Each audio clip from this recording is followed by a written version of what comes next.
Greater Manchester terrorist police have been criticised in a report into an operation earlier this year in which 12 students were arrested, some of them at gunpoint.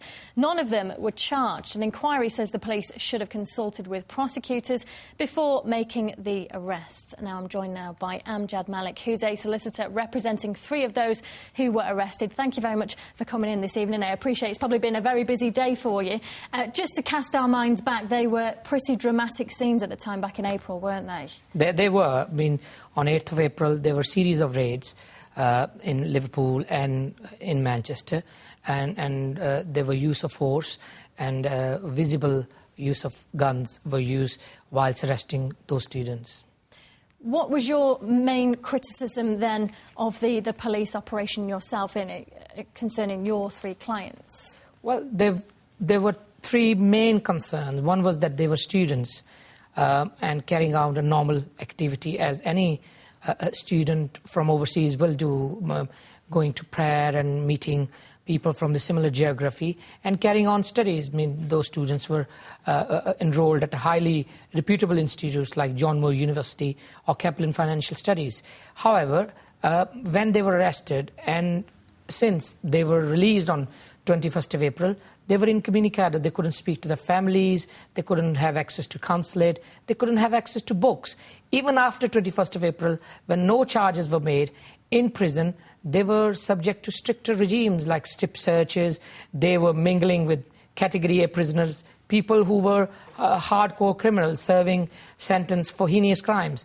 So I think people who hadn't visited police station in their life had to go through such a rough patch. And there was no relief because the final hearing was set somewhere down the line in March 2010.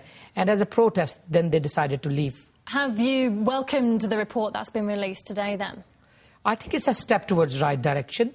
Lord Carlisle, realising the situation and understanding the kind of difficult circumstances we are in, he's not pinpointing the blame on any institution or anybody. He is recommending few suggestions which may alleviate the concerns of not only the appellants in this case, but the Muslim community, because there are far more strip searches, stop and charges, but not many convictions. What is hindering in the way of convictions? Lord Carlisle has pinpointed mainly 2 or 3 reasons. One of them is that if you are not using intercepted material in front of court of law, then you ought to vet that evidence which you have with the specialist lawyers who are working day in, day out on the terrorist cases, so that you know whether you'll be able to secure a conviction. I think that'll be a way forward. He hasn't criticised in a stricter terms.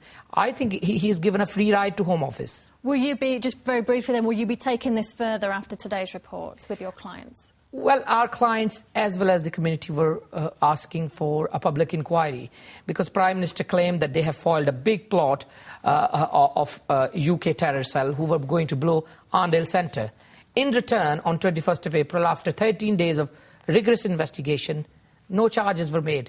I think either that claim was wrong or the arrest and investigation was wrong. So I think we need to have more into this, and I think Lord Carlisle has also pinpointed the bail application which needs to be heard earlier so that we can separate chef from grain for people who may be at a wrong place at a wrong time. Amjad Malik, thank you very much for coming in this evening. I appreciate that.